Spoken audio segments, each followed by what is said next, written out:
Hello friends, welcome to Idealistic Academy. Today we are starting physics. Physics start करने वाले हैं और आज हम बस बेसिक लेंगे। जैसे कि हम सबको पता है कि 11th is basic of 12th है ना, इसलिए सबसे पहले 11th के बेसिक समझ लेंगे and then we will move towards the topic of 12th। जो इंपॉर्टेंट टॉपिक है 11th के वो एकदम क्विकली रिवाइज कर दूंगी। 15 से 20 मिनट में आपके वो टॉपिक रिवाइज कर देंगे और एक 12th का बस एक ही टॉपिक पढ़ेंगे, that is zeroth law of thermodynamics. क्या स्टार्ट कर रहे हैं हम?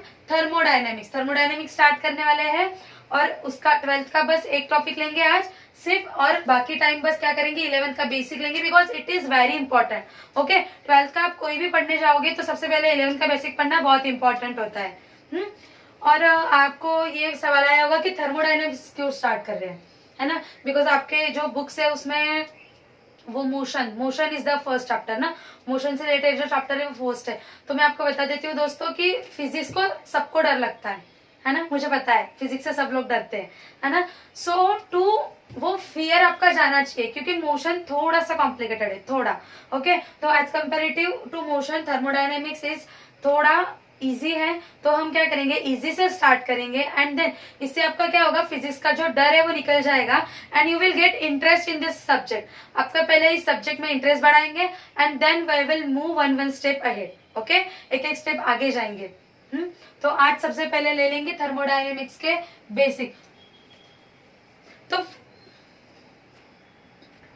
तो व्हाट इज थर्मोडायनेमिक्स? क्या होता है दोस्तों thermodynamics? Thermo and dynamics. What is thermo? Related to thermal, related to heat, related to temperature.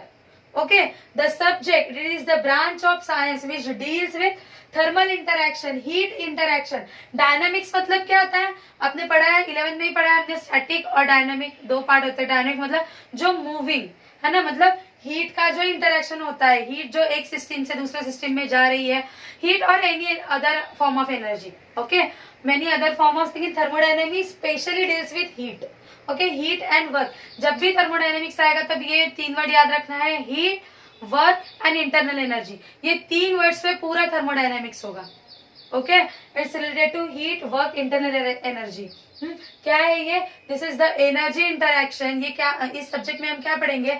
It is the energy interaction. Energy interaction मतलब क्या? एनर्जी क्या होता है? Heat is the energy, work is a form of energy, है ना, कोई भी form. और इंटरैक्शन मतलब क्या? उन दोनों का interaction.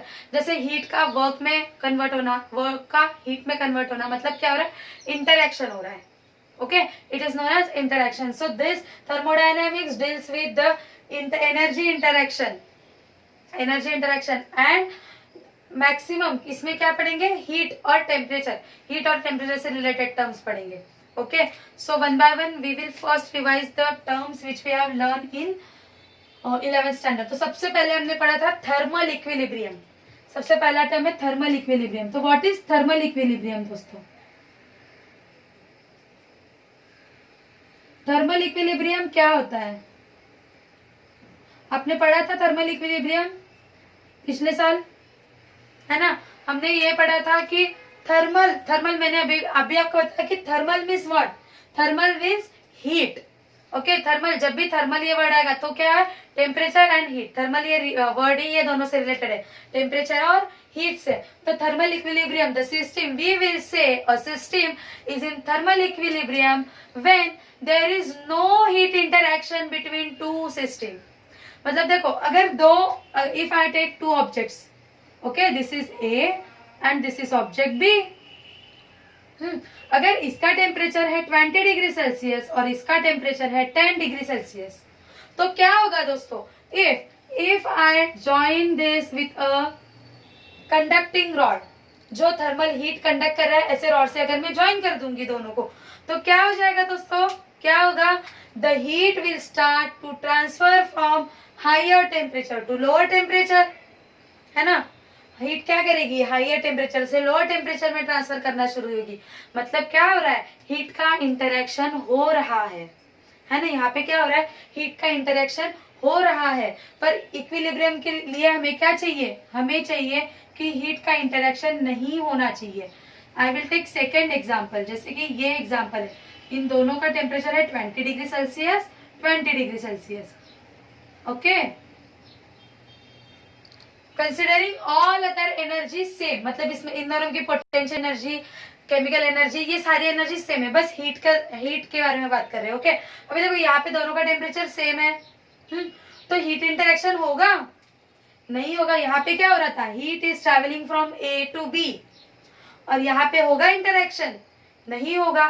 Therefore this system is in thermal equilibrium, this is not in thermal equilibrium.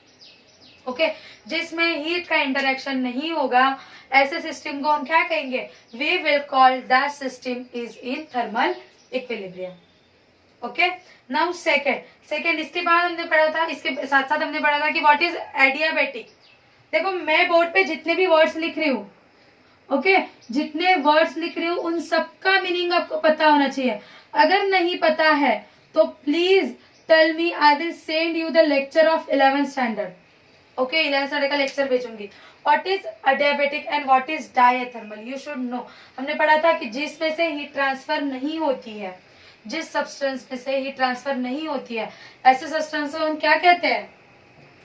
Adiabatic कहते हैं, है ना। वैसे ही हमने डायथर्मल पढ़ा था। अगर आपने रिवाइज नहीं किया है तो रिवाइज इट, देखो 11th के बुक में। अगर फिर भी आपको नहीं मिल रहा है तो टेल मी, आस्क मी कि what is diathermal. Okay, I will give you the solution, लेकिन ये आपको ढूंढना है। Okay, what is diathermal. जो जो टर्म्स में बोर्ड पे लिख रही हूँ वो सारी टर्म्स आपको पता होनी चाहिए। ओके, क्योंकि एग्जाम जब आप सीईटी के लिए वगैरह जाओगे ना, तो ये वर्ड्स डायरेक्ट न्यूमेरिकल में यूज होंगे। ऐसे होंगे कि अ डायथर्मल वॉल और adiabatic wall having temperature this and this. मतलब क्या हो रहा है, ये वर्ड यूज हो रहे हैं उसमें, ये वर्ड यूज हो रहे हैं, मतलब ये वर्ड के आपको मीनिंग पता होना चाहिए। इसके बाद you should know what is ice point. Ice point क्या होता है? What is steam point? ये सब 11th का है। I am just highlighting this point. Okay, ये आपको मैं सिखा नहीं रही हूँ, आई एम जस्ट हाईलाइटिंग। अगर ये नहीं पता है तो प्लीज ओपन योर बुक और tell me, I will provide you the lecture of 11th standard. Okay, 11th standard के लेक्चर दे दूंगी, वो आप देख लेना एक बार, आपको समझ में आ जाएगा क्या होता है आइस पॉइंट।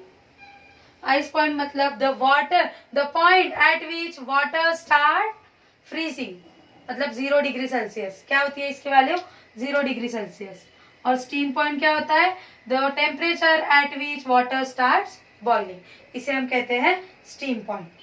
ओके, इसके बाद हमने पढ़ा था थर्मोडायनेमिक्स से सबसे इंपॉर्टेंट की टेम्परेचर मेजरमेंट, है ना। टेम्परेचर किससे मेजर करते हैं? थर्मामीटर से मेजर करते हैं। अब थर्मामीटर में कौन सा प्रिंसिपल यूज होता है ये हम आज देखेंगे। अभी इसके बाद जो हम लॉ देखेंगे, 12th के सिलेबस में है वो लॉ में देखेंगे कि what is the principal use in thermometer. Okay, temperature scale हमने पढ़ा था, उसमें हमने एब्सोलूट जीरो नाम की एक कंसेप्ट पढ़ी थी दोस्तों, याद है आपको? What is absolute zero? Absolute zero is the temperature at 0 kelvin. 0 kelvin, इसके पीछे का जो भी कंसेप्ट है आप बुक में एक बार पढ़ लीजिए, है ना। क्योंकि देखो, अगर बस लर्न नहीं करना है, चीजें समझ लो। अगर लर्न करोगे ना तो आप सॉल्व नहीं कर पाओगे।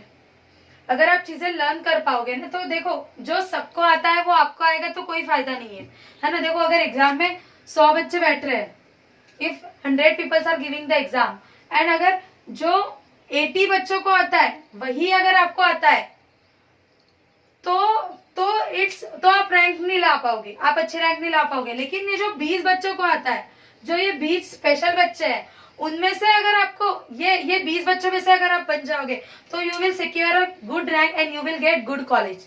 ओके, देखो इसके बाद कॉलेज एडमिशन तो सबको मिलनी है, कॉलेज किसी ना किसी कॉलेज में एडमिशन तो सबको मिलनी है। लेकिन जो 80 बच्चों को आता है वो तो हमें आना ही चाहिए, लेकिन ये 20 बच्चों को जो अलग से आ रहा है ये भी हमें आना चाहिए। इसलिए बोल रही हूँ कि डायरेक्टली ये लर्न नहीं करना है। देखो, ये स्टीम पॉइंट 100 डिग्री पे होता है, ये तो ठीक है, इसकी वैल्यूज है, लेकिन ये कैसे आई है ये भी देखना है। ओके, इसलिए बोल रही हूँ कि एक बार रिवाइज कर लो। ओके, ओवरलुक कर लो। अगर आपने 11th में नोट्स निकाली होगी तो फिर तो बहुत ही अच्छा है, आप अपनी नोट्स ही रिवाइज कर लो। नहीं तो बुक लेके थोड़ा सा ऊपर से रिवाइज कर लो। इसके बाद आपको रिवाइज करना है ideal gas law. What is ideal gas law? Ideal gas laws, rather I will say laws, है ना। बॉयल्स लॉ, चार्ल्स लॉ, ये सब लॉज थे। और ये PV इक्वल टू NRT, ये एक यूनिवर्सल आइडियल गैस लॉ है ना। ये कहाँ से आया है? What is Boyle's law, what is Charles law? You revise it. और मैं फिर से रिपीट कर रही हूँ, अगर आपको नहीं समझ में आ रहा है, रिवाइज नहीं हो रहा है, तो please tell me, I will give you lectures for this. Okay, मैं इसके लिए आपको लेक्चर प्रोवाइड कर दूंगी, वो पढ़ना है, वो देख के आपको अपने आप आ जाएगा। उसके बाद में थर्मल एक्सपांशन क्या होता है, क्या देखा था ना हमने कि कुछ सब्सटेंस ऐसे होते हैं, कुछ सब्सटेंस मतलब ऑल इंजीनियरिंग सब्सटेंस जो भी होते हैं उसमें अगर हम हीट प्रोवाइड कर देंगे, कुछ थोड़े एक्सेप्शन छोड़ दिए, तो बाकी जो इंजीनियरिंग सब्सटेंस है उसको अगर हम हीट प्रोवाइड देंगे तो क्या कर देगा, क्या करेंगे वो, they will expand, they will increase their volume, they will increase their length, है ना। तो थर्मल एक्सपांशन में हमने लीनियर एक्सपांशन देखा था, वॉल्यूमेट्रिक एक्सपांशन देखा था, तो ये दोनों भी आपको पता होनी चाहिए। ओके, उसके बाद आपको पता होना चाहिए what is specific heat. Specific heat क्या होता है, specific heat of any substance, कोई सब्सटेंस की स्पेसिफिक हीट क्या होती है, क्या होती है दोस्तों, स्पेसिफिक हीट का फॉर्मूला क्या है, क्या है, M C delta T, Q is equal to M C delta T, तो C क्या होगा, delta Q upon M into delta T, है ना। Q अपॉन कोई डेल्टा Q लिखता है, कोई Q लिखता है, तो क्या होता है दोस्तों ये स्पेसिफिक हीट, इसका ये बहुत इंपॉर्टेंट है, इसलिए मैं यहीं पे समझा दे रही हूँ कि what is specific heat. Specific heat is the required amount of heat which will increase the substance temperature by 1 degree Celsius, जिसका मास क्या होगा 1 kg, to increase the temperature of any substance by 1 degree Celsius and the substance कितना है, unit mass, मास का unit क्या है 1 kg है, इसलिए 1 kg मास का टेम्परेचर 1 डिग्री सेल्सियस से बढ़ाने के लिए, 1 डिग्री सेल्सियस, और you can also say 1 degree kelvin, 1 degree नहीं सॉरी 1 केल्विन। ओके, 1 केजी मास का टेम्परेचर 1 डिग्री सेल्सियस से या 1 केल्विन से बढ़ाने के लिए जितनी हीट रिक्वायर्ड है उसे हम क्या कहेंगे, we will call it as specific heat. Okay, ये आपको एंड तक इंजीनियरिंग में भी इसका ये है, और दिस इज वेरी इंपॉर्टेंट, ये आपको पता होना चाहिए क्या होता है। इसकी डेफिनेशन तो मैंने अभी समझा दी है, ये आपको ध्यान में रखना है कि व्हाट इज स्पेसिफिक हीट। उसके बाद में हमने पढ़ा था change of state, change of state, change of state मतलब क्या, सॉलिड से लिक्विड, लिक्विड से गैसियस, गैसियस से फिर से लिक्विड, और लिक्विड से फिर से सॉलिड, है ना। ये हमने पढ़ा था, कुछ कुछ सब्सटेंस ऐसे होते हैं जो सॉलिड से डायरेक्ट गैसियस फॉर्म में चले जाते हैं, क्या कहते हैं इस प्रोसेस को, क्या कहते हैं हम, डायरेक्ट सॉलिड से अगर डायरेक्ट गैसेस में कन्वर्ट हो रहा है तो what we call this process, we call it as sublimation, है ना। कहते हैं इस प्रोसेस, ये प्रोसेस हम 8th स्टैंडर्ड से पढ़ते आ रहे हैं, बस इसमें नया क्या है, इसमें आपको ये टर्म पता होनी चाहिए। देखो, इवेपोरेशन, कंडेंसेशन, वेपराइजेशन, ये सारे टर्म्स आपको पता है, मेल्टिंग, फ्रीजिंग, इसमें आपको ये भी पता होना चाहिए कि what is latent heat, what is latent heat and what is specific heat, what is specific heat, ये भी हमने 11th में पढ़ा, फिर भी मैं एक बार रिवाइज कर रही हूँ, ये भी बहुत इंपॉर्टेंट पॉइंट है दोस्तों। लैटेंट हीट मतलब the heat associated with change in phase,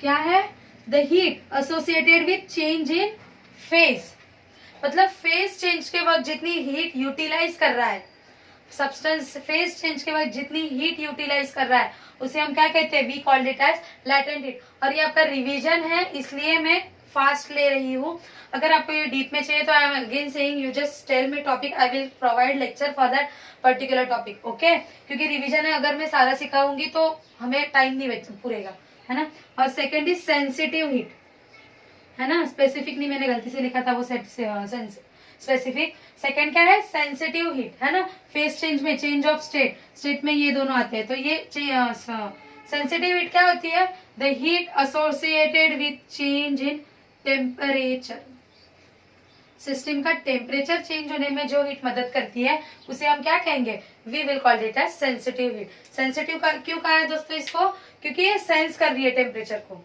है ना, कि टेम्परेचर जो सेंस नहीं कर पाती, बस ये क्या कर रही है, फेस चेंज कर रही है, इसलिए इसको लैटेंट कहा है, लेकिन ये सेंस कर पा रही है टेम्परेचर को, है ना, it is sensing that temperature is increasing, इसलिए इसे कहा है सेंसिटिव हीट।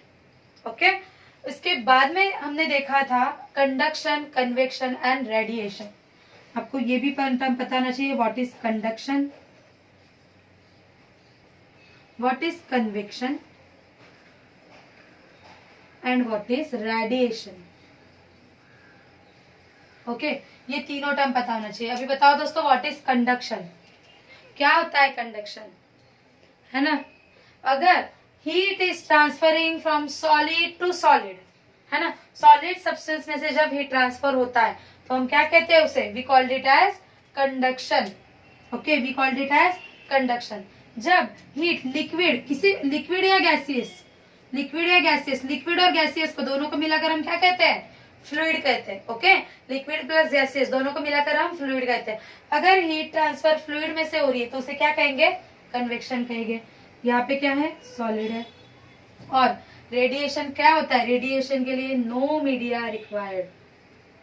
ओके, जब कोई मीडियम नहीं रिक्वायर्ड होता है तो क्या होता है, we called it as radiation. इसके बाद और आपको एक इंपॉर्टेंट पॉइंट पता होना चाहिए, Newton's law of cooling.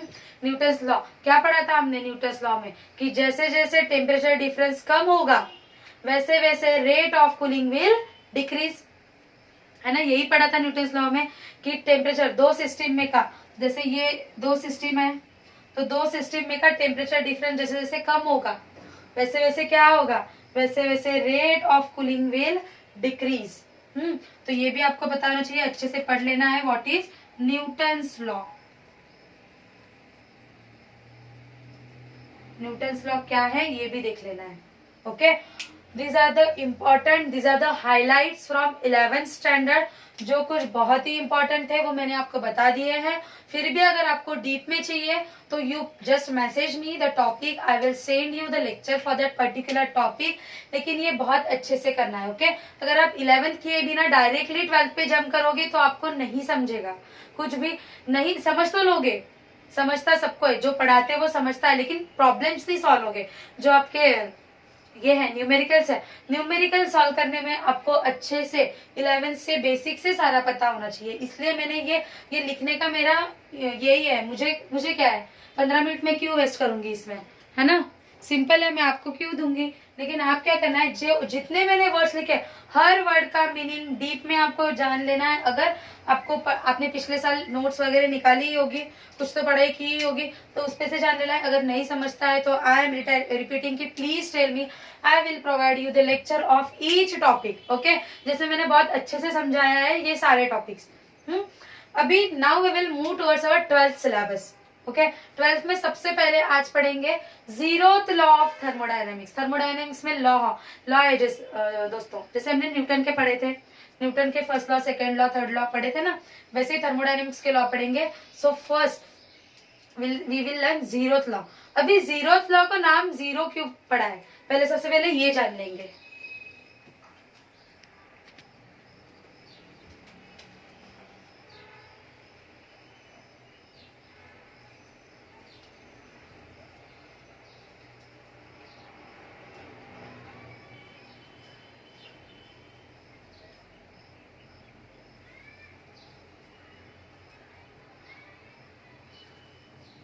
Zeroth law of thermodynamics, इसको नाम जीरो क्यों पड़ा है दोस्तों, कभी भी हम काउंटिंग तो 1 से शुरू करते हैं, लेकिन जीरो क्यों पड़ा है, क्योंकि देखो दोस्तों थर्मोडायनेमिक्स के जो फर्स्ट, सेकंड, थर्ड लॉ थे वो पहले इन्वेंट हो चुके थे, उसके बाद में इन्वेंट हुआ जीरोथ लॉ।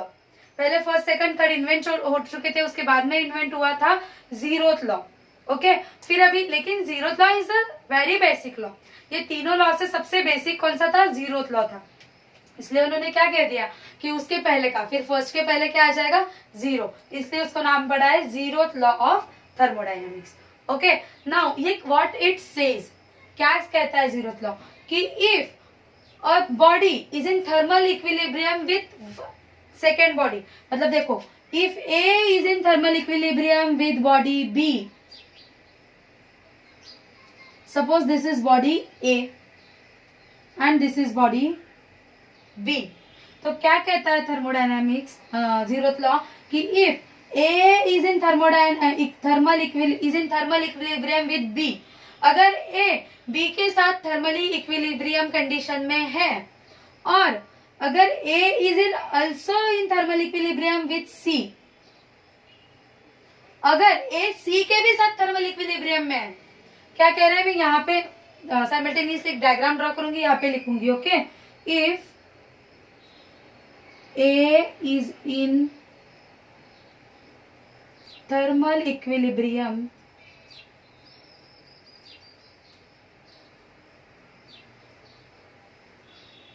विथ बी, देखो डायग्राम पहले से, if A is in thermal equilibrium with B and A is also thermal equilibrium with C and A is also in thermal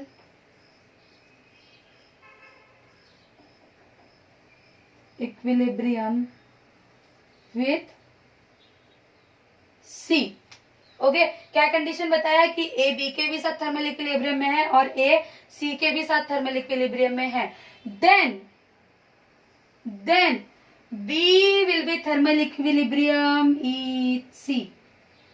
Then B will be in thermal equilibrium with C. Then what it is saying? Then B will be in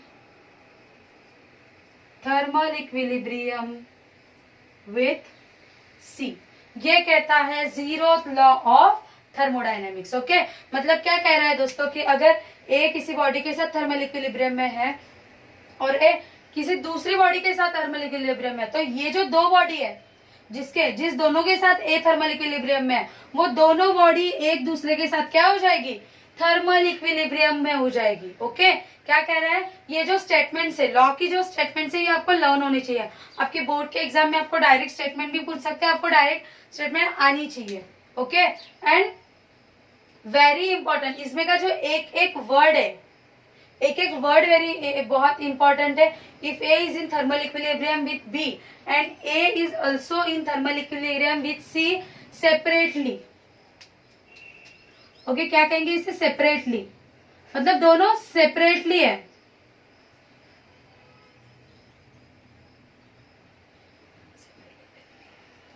separately क्यों लिखा दोस्तों मैंने, separately क्यों लिखा, रुको फिर से लिखते हैं इस पर।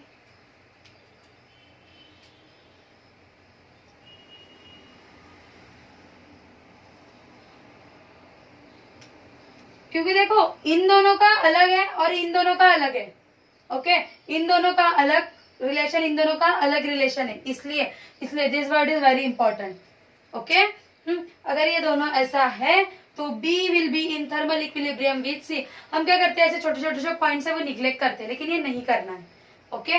दिस पॉइंट्स आर वेरी, इसका मीनिंग बहुत होता है, मतलब जब आप सच में बहुत अच्छी एग्जाम देने जाओगे, ओके। सो ये छोटी छोटी चीजें आपके मार्क्स पर अफेक्ट करेगी, तो याद रखना है। जैसे कि, और अभी ये जो जीरोथ लॉ ऑफ थर्मोडायनेमिक्स है दोस्तों, this principle is use in thermometer. सबको पता है व्हाट इज थर्मामीटर, है ना, पता है what is thermometer, the device which is used to measure temperature is called as thermometer. तो थर्मामीटर क्या करेगा दोस्तों, देखो अगर मैंने दो बीकर लिए, if this is beaker A and this is beaker B, तो मैं क्या करूंगी, इसमें पानी भर दूंगी। If I am inserting a thermometer, okay, दोनों में एक ही थर्मामीटर इंसर्ट कर लूंगी, पहले इसमें करूंगी फिर इसमें करूंगी। Let this be C, okay. ये थर्मामीटर सी पकड़ लो, थर्मामीटर इज बॉडी सी। तो देखो अगर ए सी के साथ इक्विलिब्रियम में है एंड बी सी के साथ इक्विलिब्रियम में है, देखो ए सी के साथ है और बी भी क्या है, सी के साथ इक्विलिब्रियम में है। इसका मतलब क्या हो गया दोस्तों कि सी तो एक ही बॉडी है, therefore A is in equilibrium with B।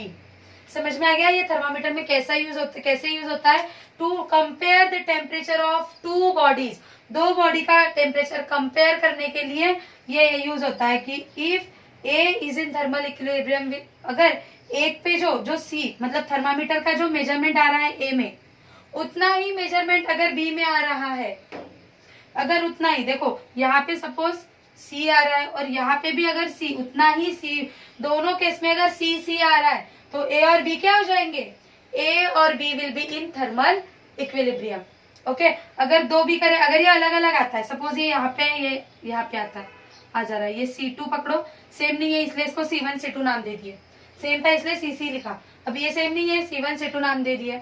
Okay, अभी देखो बी का टेम्परेचर क्या है, C2 है, ए का क्या है, C1 है ना, तो C2 is greater than C1, C2 is greater than C1, है ना, ये ग्रेटर देन की साइन है, मैंने ऐसे रेडी कर दिया उसको, C2 is greater than C1, इसलिए A will be greater than B. The temperature of A will be greater than temperature of B will be greater than temperature of A. B का temperature क्यों, क्योंकि C2 मतलब क्या कर रहा है दोस्तों, this is comparing the temperature of two bodies, है ना, क्या कर रहा है टेम्परेचर, और कौन सा प्रिंसिपल यूज करके कर रहा है, using zeroth law of thermodynamics. Direct question आ सकता है एमसीक्यूज में कि विच प्रिंसिपल और which law is use for temperature measurement. तो क्या लिखना है answer, zeroth law of thermodynamics, या फिर ये भी ऐसा क्वेश्चन आ सकता है कि zeroth law of thermodynamics is use in, तो ऑप्शन आएंगे टेम्परेचर मेजरमेंट या फिर प्रेशर मेजरमेंट या फिर equal energy can not be converted, ऐसा कोई भी ऑप्शन आ सकता है, तो क्या लिख देना है, टेम्परेचर मेजरमेंट। ओके, या फिर थर्मामीटर ऑप्शन आएगा तो थर्मामीटर टिक कर देना। Okay, these are very related to each other, zeroth law and thermometer. Thermometer का प्रिंसिपल ही जीरोथ लॉ के ऊपर डिपेंड है। Now next we will see first law of thermodynamics, second law, और फिर हम इसके ऊपर न्यूमेरिकल्स देखेंगे धीरे धीरे। ओके, आज मैं आपका यही ले रही हूँ, आज का आपका काम है जो इसके पहले मैंने बोर्ड के जितने भी 11 के टॉपिक लिखे थे वो रिवाइज करना। कोई टॉपिक अगर रिवाइज करके भी नहीं समझ आता है तो मुझे मैसेज करना, आई will provide you the solution. Okay, मैंने आपको इसके पहले एक लेक्चर दिया है जिसमें मैंने बताया है कि हाउ टू प्रिपेयर नोट्स कैसे प्रिपेयर करना है, योर प्रिपरेशन स्ट्रैटेजी कैसी होनी चाहिए, रोज कितना, कौन से सब्जेक्ट को कितना टाइम देना है, ये सब मैंने एक्सप्लेन किया है। बुक्स कैसे बनाना है ना, कौन से नोट्स की अलग बुक बनाओ और रेगुलर बुक अलग बनाओ, वो कैसे बनाना है, ये सारा मैंने उस पहले लेक्चर में बताया है। जिसने वो पहला लेक्चर नहीं देखा है प्लीज वॉच दैट लेक्चर। अगर कोई भी दिक्कत है, कोई भी डिफिकल्टी है, message me on WhatsApp. Thank you friends, enough for today.